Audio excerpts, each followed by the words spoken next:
Hello and welcome to another episode of Transform Yourself. My name is Helen from Helen Margaret Hypnotherapy. I'm a Whitstable-based hypnotherapist at Evolution Clinic, Borstal Hill, Whitstable in Kent. But I also work with clients online all over the world. How are you doing today?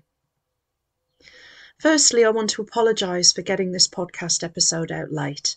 As I said on my social media, life happens sometimes, and I had a barrage of things to do which took over me, and I couldn't get this podcast out on time. So many apologies, but here it is. And today we are going to be talking about phobias. But before we do that, I want to ask you, what's been good?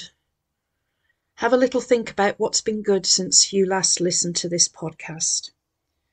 It might be little things. Maybe you're getting up a little bit earlier to enjoy the sunshine. Maybe you've gone for a walk that's a bit longer than you usually do.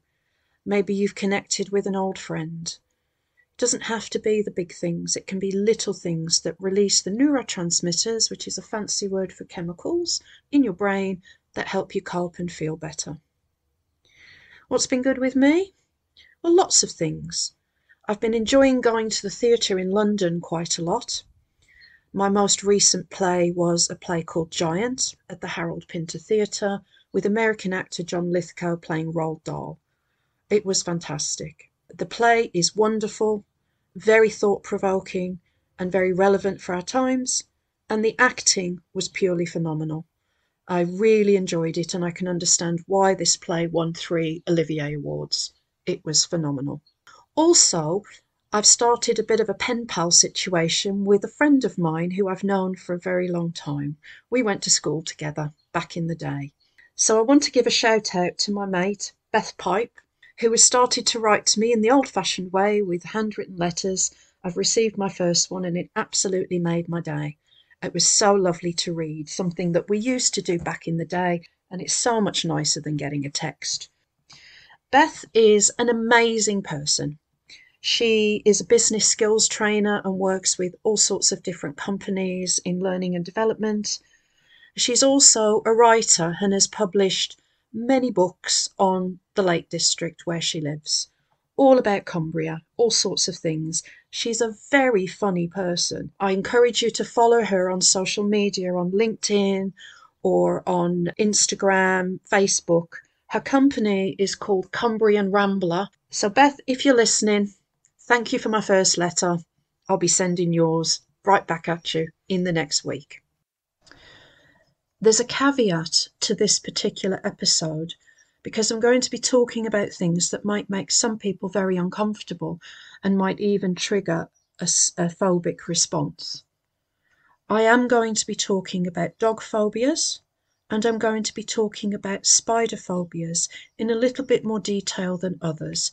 But I'm talking about my own experience and I try and keep them as neutral as possible. But if you do find yourself feeling uncomfortable, fast forward past that moment and move on to something else. I don't want you to listen to this and experience any discomfort whatsoever. Let's jump into the subject of phobias then. I see lots of clients for phobias, and I actually, before I started training to be a hypnotherapist, I had a phobia myself, which I no longer have. I'll explain that in a little while. Phobias are extreme responses to certain situations or certain stimuli. If we go back to the upstairs and the downstairs of our brains, the upstairs is the logical, rational part of our brain where we make good decisions and we solve problems. The downstairs of our brain is the primitive part of our brain that hasn't evolved over time and is very much about life and death. It wants to keep us alive, and so it assumes that if we are exposed to a stimuli, for example, a spider, that it's going to kill us.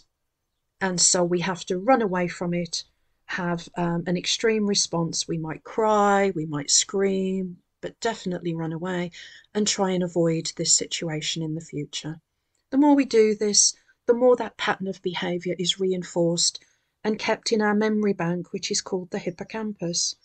It's like a library of all of our responses, our memories, our behaviour patterns, our habits, whether they're useful to us or not.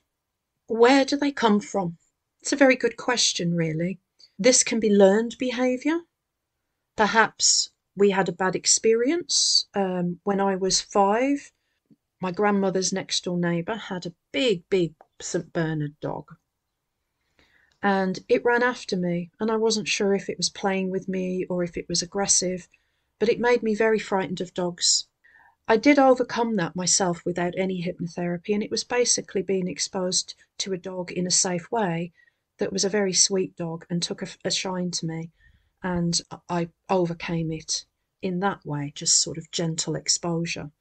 It wasn't planned experience, but it did work.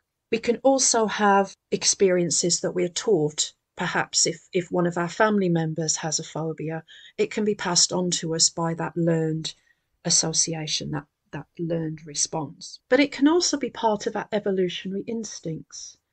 If you think about the spider phobia, spiders can bite and can harm us. And in our primitive world, without serums and antibiotics, these kind of bites could kill us. So if we go back to our ancestral memory, it may come from there, because things like that could seriously harm us and there was a logic to it, whereas now there's not so much of a logic. For example, with my dog phobia, the initial dog ran at me, and so I had a reason to be fearful. I was 5, very short. The St. Bernard is a very big dog and ran after me very fast, and my amygdala processed that as aggressive behaviour, not friendly behaviour. But then I was frightened of every dog, big or small. Dogs that weren't running at me, dogs that were just walking next to me or were in somebody's house that I went to visit, and had nothing to do with the initial situation that caused the fear. And the more I saw a dog and responded in that way, the more developed that habit became and became embedded in my hippocampus. This is what happens when we develop a phobia from past experience. And because the primitive brain is not a logical part of the brain, we can end up with some pretty irrational fears, because it's not able to assess anything other than life and death, safety and danger. There are 2 main types of phobias, and the treatments for them are different. There are what we call specific phobias. Specific phobias are phobias that are generated from specific circumstances or specific stimuli. For example, fear of spiders is a specific phobia because it's the spider that causes the fear and nothing else. Heights, confined spaces, flying, dogs, snakes, death or dying, public speaking, these kinds of phobias are specific phobias because you have a specific circumstance or a specific stimuli that you're responding to. There are some that are a little unusual. For example, fear of clustered holes or patterns. I have seen clients with this particular phobia. It can be quite debilitating because if you see clustered holes or patterns, and they are around us, we might not notice them unless we have that phobia. It can be quite debilitating because they're very difficult. Some people are afraid of waves, have phobias of waves. Or there's thalassophobia, which is fear of open water. And then there's germ phobia, which can border on OCD, where people need to avoid germs, which again, germs surround us, so it can be a very difficult one to manage. Then there are the non-specific phobias. These are more generalized anxieties, and the treatment of these is different to specific phobias, and I'll explain that in a moment. So non-specific phobias would be things like social phobias, social anxiety, being around people perhaps, agoraphobia, the fear of open spaces and being outside, health anxieties, so worrying that perhaps a scratch on your arm is going to cause something quite catastrophic, fear of blushing in social situations. Or one that I see a lot of and work a lot with clients on is emetophobia, which is fear of being sick or seeing someone else be sick. So it's the fear of vomiting or experiencing it yourself or seeing someone else vomit. Hypnotherapy treatment for non-specific phobias is the same as treatment for generalized anxiety disorders.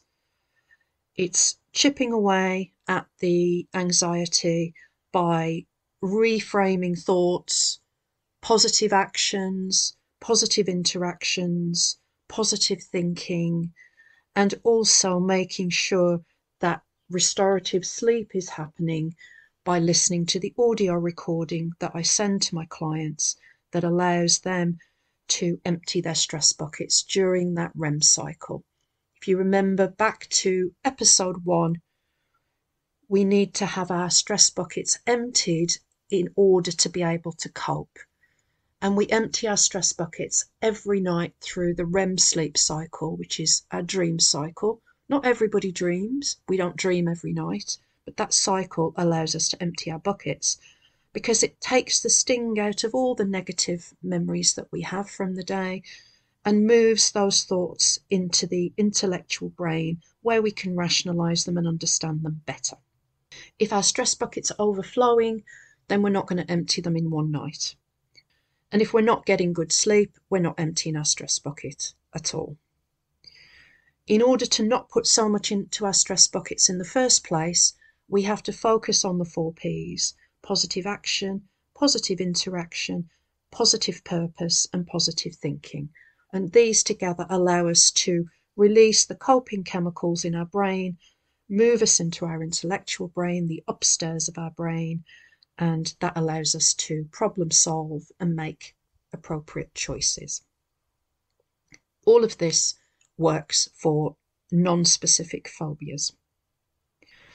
The treatment for specific phobias is different, and it's this that I'm going to focus upon for this podcast, simply because we've talked about overwhelm and stress and anxiety in previous episodes. So I don't want to repeat myself. I want to talk about the specific phobias where the treatment is very different. Mainstream medical treatments for phobias in hospitals for the specific phobias tends to be exposure therapy, where the patient is exposed to the stimuli that causes the fear response in order to desensitize the patient to the response, to the stimuli. When I was training to become a hypnotherapist, I was shown a video from the Maudsley Hospital in South London of a specialist who was working with a patient who had a germ phobia. The specialist put his hand down a flush toilet, clean toilet, and then with that same hand picked up some food and ate it. The response to this was quite alarming, actually, because if you have a germ phobia, I mean, even if you don't have a germ phobia, it's not very hygienic to do that.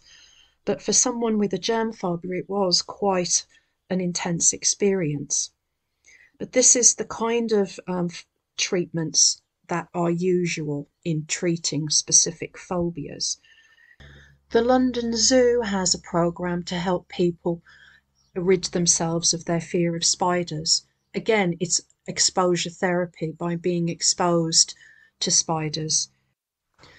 And also, some airlines have programs to help people with their fear of flying by putting them on an aeroplane, showing them safety features, and talking about statistics that indicate that plane travel is safe. Hypnotherapy is a very useful therapy for phobias. We have excellent outcomes working with specific and non-specific phobias. The reason is because our therapies are gentle and positive and don't involve the kind of exposure that you see with having to handle a spider or having to put your hand down a toilet, neither of which are very pleasant. The method used in hypnotherapy to help with phobias is called the rewind and the reframe process. And I'm going to explain how this works to you. This can be done over 2 sessions. The first session would be the rewind.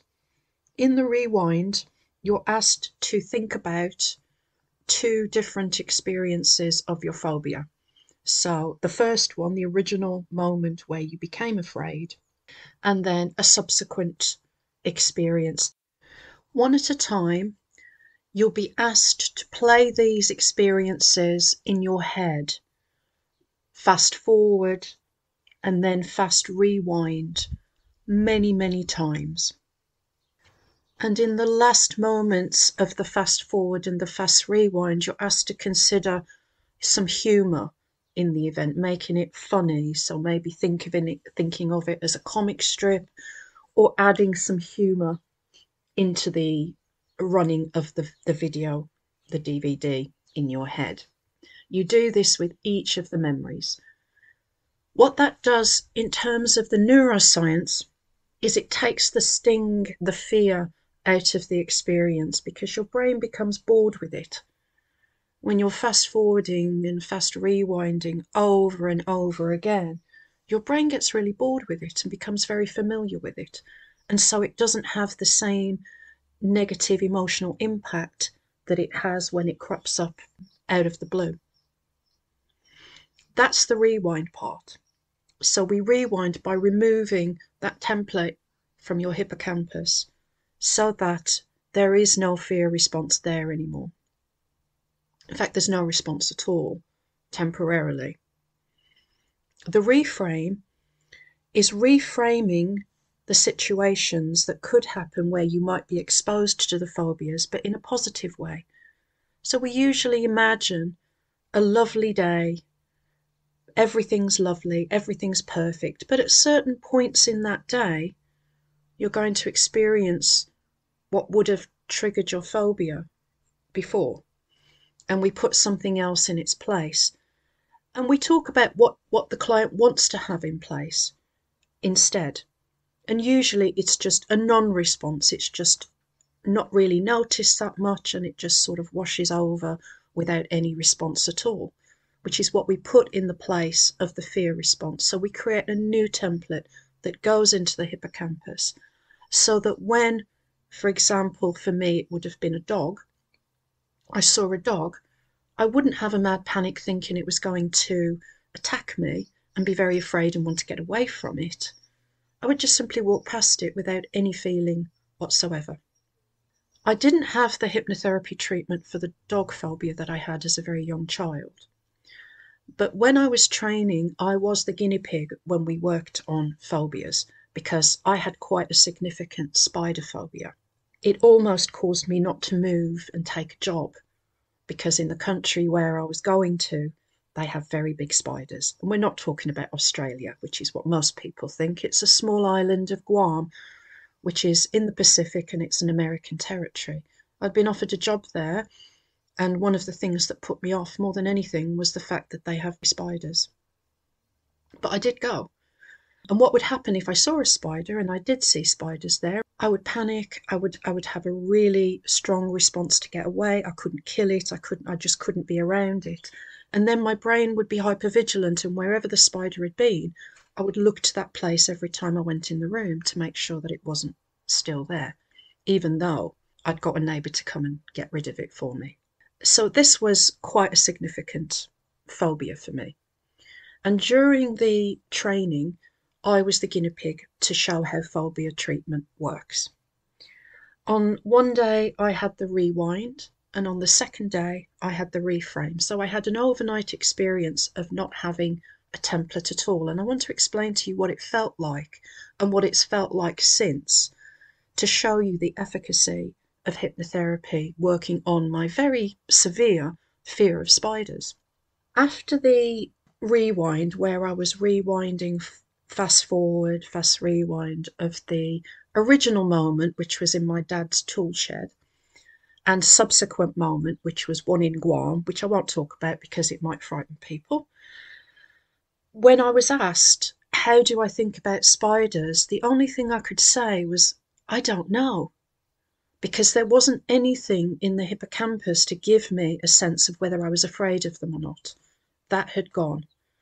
So my amygdala went to find the template in the hippocampus and it wasn't there. And so my only answer would be, I don't know. I was told by my tutor, she told me not to test it, not to expose myself until I'd had the complete therapy. So I didn't. But when I thought about spiders, I really didn't know how I felt. The rewind, we imagined me being able to go into my dad's tool shed without the fear and to be able to handle it. That was one of the things that I wanted to accomplish. And afterwards, when I saw a spider, and it was quite a few months after the treatment that I saw a spider, I felt for a very small moment just a glimpse of the old phobia, the amygdala getting ready to give me panic. But then the downstairs brain got taken over by my upstairs brain, the rational brain, that told me, you don't do that anymore. That's not the way you respond anymore. And so it didn't. That happened over time. I would have that almost ready to have the phobic response with my upstairs brain correcting my downstairs brain, saying, you don't do that anymore. And so it stopped. It was stopped in its tracks. Now, when I see a spider, I don't have that moment where I'm likely to go into the phobic response because this new template is fully embedded in my hippocampus. So I don't panic at all. I don't even have a millisecond of panic. I just simply look at it, decide if it's in a place where I can live with it. Do I need to move it? And if I need to move it, I'm able to move it by using the glass and the piece of cardboard method. I don't pick them up. I don't particularly like them still, but I'm not afraid of them to the point that I was having to take Valium, which is what happened before. So it got better over time. Initially, my amygdala tried to mirror the old pattern, but my upstairs brain shut that off and said, no, no, no, no, no, we're not doing that anymore. We're going to have a more rational response to it. So that was how it worked for me. And that was quite a few years ago now. So it is something that has got better over time. And now I can live with spiders. I have a spider in my bathroom at the moment and it's out of the way. It can stay there. It's not bothering me at all. As I said earlier, phobia treatments can happen in as little as 2 sessions. Normally I have the initial consultation where we talk about the situation and then we have 2 subsequent sessions, one for the rewind and one for the reframe. However, there's a caveat to that. If a client is overwhelmed with stress already, then I won't do the phobia treatment until the client has less stress. For example, I saw a client who had fear of flying, but she also had some health anxiety that had erupted out of this fear of flying, and she was stressed because her life was in a stressful moment.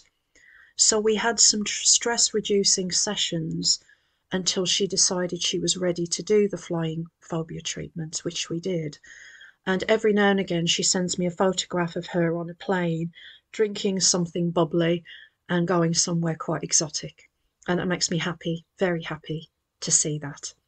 So every case is individual and I will always recommend what's best for the client, whether it be going straight into the 2 sessions or whether it be having some stress relieving sessions first so that the treatment is absolutely effective.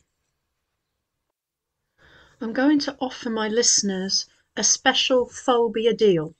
This is for specific phobias only, and I'm going to give you a discount if you want to overcome your specific phobia. The 3 sessions, the initial consultation and the 2 sessions would usually cost £185. I'm going to offer you the deal of £120 if you can name for me one of my phobias. We can do this face-to-face in Evolution Clinic on Borstal Hill in Whitstable, or we can do it online. Both are equally effective.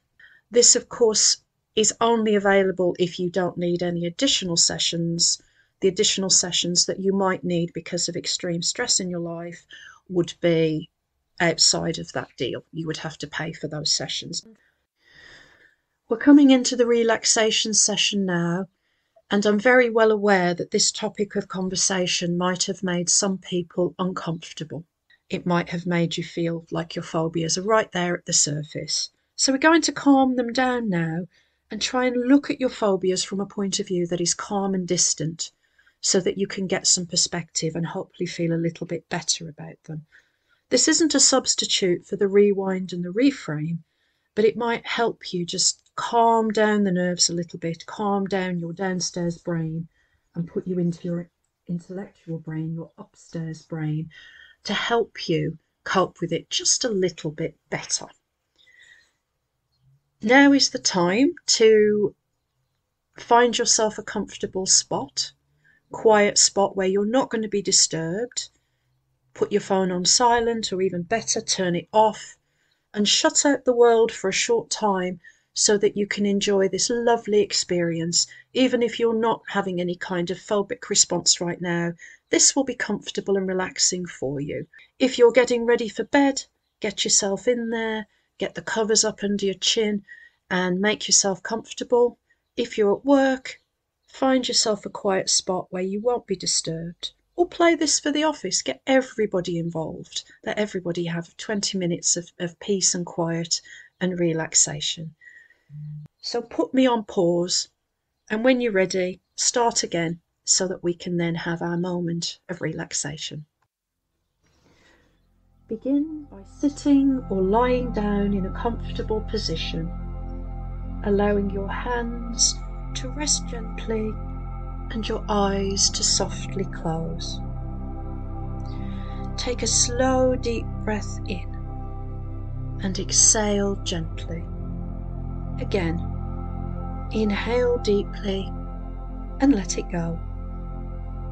With every breath, allow yourself to become more relaxed, more calm, more peaceful. Imagine a warm wave of relaxation flowing from the top of your head down over your forehead, your eyes, your cheeks, your jaw. Let your shoulders drop as you exhale. This feeling of calm now spreads through your chest, down your arms, your fingertips, relaxing every muscle, every nerve. You may notice sounds around you, and that's okay. Each sound just helps you go even deeper, relaxing more with every breath as your awareness gently drifts inward. Everything else disappears. You are in your head in this moment, perfectly relaxed, feeling your arms and limbs quite heavy because they're soaking down with gravity, just soaking down into that chair, into that bed, into that bench, into that couch. Now imagine yourself standing at the top of a staircase. This is a staircase of relaxation, and with every step down, you feel calmer, safer, more in control. In a moment, I will count down from 10 to 1. With each number, imagine stepping down, feeling more and more relaxed. 10. You're stepping down now. 9. Going deeper and deeper. The stairs are soft under your feet. 8. Your mind is becoming still as you focus on the steps, what they feel like under your feet, warm and gentle, and even maybe pushing you back up. You're not soaking into them, but they're keeping you afloat. Maybe they're clouds that you're bouncing on. 7. You're feeling calm and centered. The stepping down is making you feel so much more relaxed, and you're looking forward to each individual step. 6. You feel safe and supported. You're going down into a beautiful place, not a place of darkness, but a beautiful place of light and peace and gentleness and safety. 5. You're halfway down now, going deeper and deeper as you look down into this beautiful space. There's nothing to be afraid of here, nothing dark, it's all light and motion. 4. You feel yourself sinking into the peacefulness that is beneath you, making you feel so much calmer, so much more relaxed. 3. You're nearly there. You anticipate what it's going to be like at the bottom, and it's all beautiful and light and golden. 2. You're so deeply relaxed. You're enjoying these steps so much as the steps go into yourself, into that place in your head where you are safe and looked after. 1. You're at the bottom now, completely calm and open to change because you're safe and relaxed and nothing is going to hurt you. Everything is therapeutic. Everything is there for your own benefit. In this calm space, I want you to imagine yourself in a situation where your old phobia used to affect you. Perhaps it's something you've avoided, but here in this safe mental space, you can explore it from a new perspective. See yourself observing that scene from a distance, as if you're watching it on a screen. You are safe, detached, and calm. It's not sinking into your consciousness at all, because you're distant and there's a barrier between you. The screen is your barrier, so that it cannot harm or hurt you. Notice how different it feels to view it like this. The feelings are more manageable, aren't they? Less intense because you're distant. You have the barrier of the television screen protecting you. As you watch, imagine a protective light surrounding you, keeping you calm, grounded, and empowered. This is what it feels like to look at this experience without fear, without worry, without panic. Now gradually begin to change the picture in your mind. Adjust the colours to be less intense, the sounds to be quieter. You might even make it look like an old sepia photograph, because you're putting this experience in the past. And maybe the image becomes smaller, more distant, until it feels really neutral. There's no response at all. Take some time to do this now before you carry on.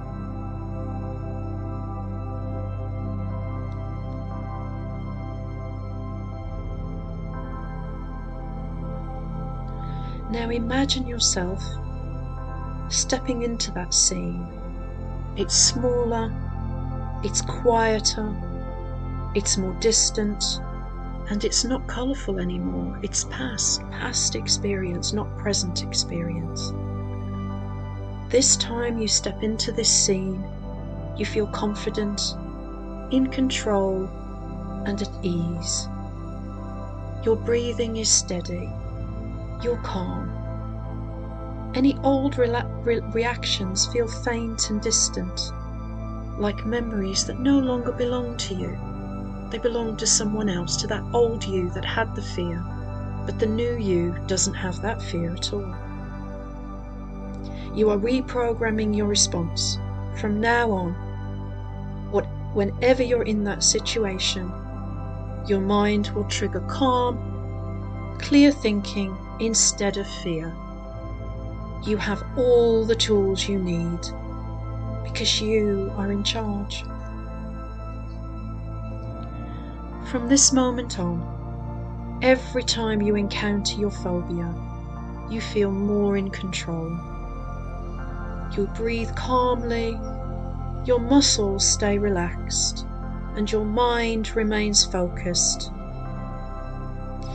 If ever the old feelings arise, you simply take a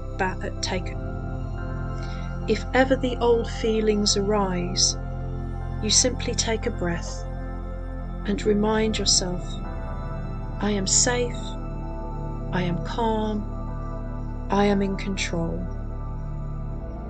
I am safe, I am calm, I am in control. These words will return to you when you need them. I am safe, I am calm, I am in control. Your subconscious mind understands now that your phobia no longer holds so much power over you. Each experience becomes easier, lighter, more manageable. Over time, you may even find moments of curiosity, of neutrality, and eventually even comfort in those situations. I am safe, I am calm, I am in control.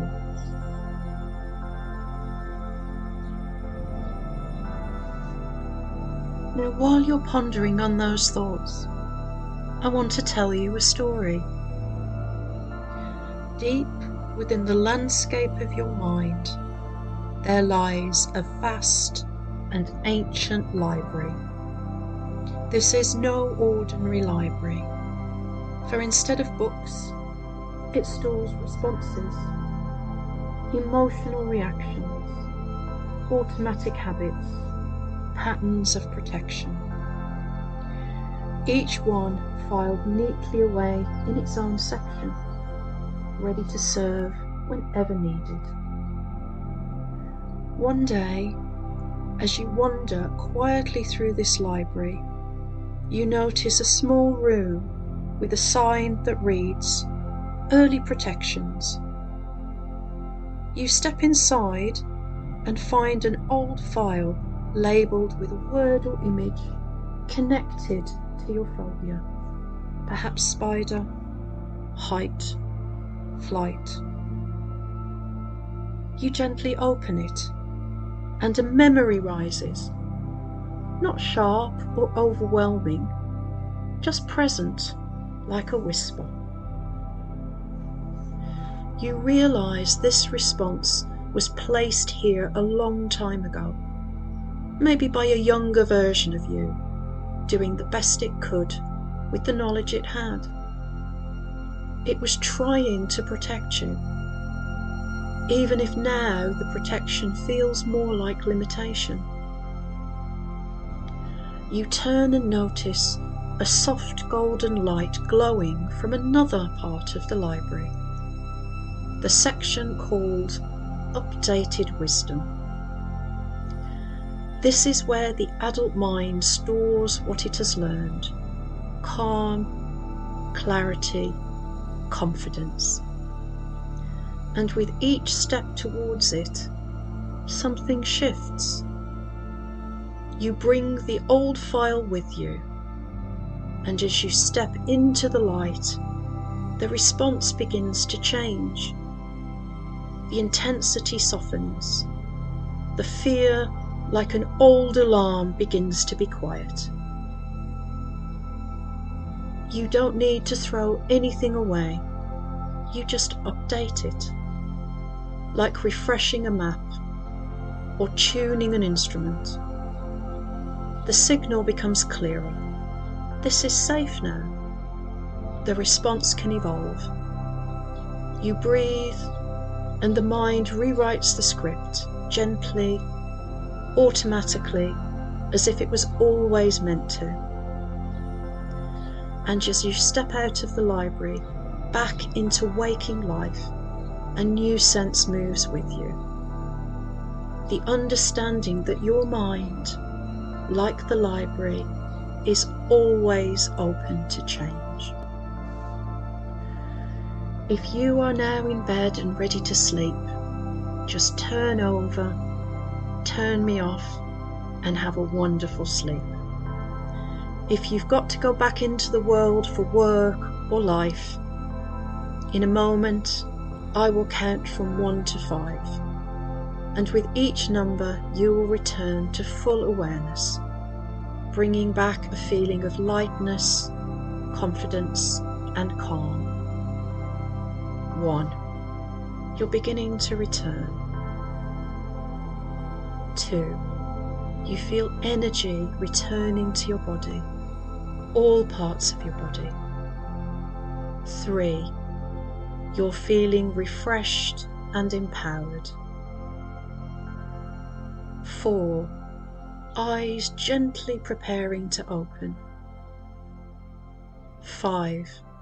Eyes wide open, wide awake, feeling peaceful and confident. Welcome back. I hope you've enjoyed today's podcast. Again, get in touch with me if you want help with your phobia. Also, if you have any suggestions or feedback for future sessions, please hit me on social media. Helen Margaret Hypno on Instagram, Helen Margaret Hypnotherapy on LinkedIn and Facebook. Looking forward to talking to you again next month. Take care.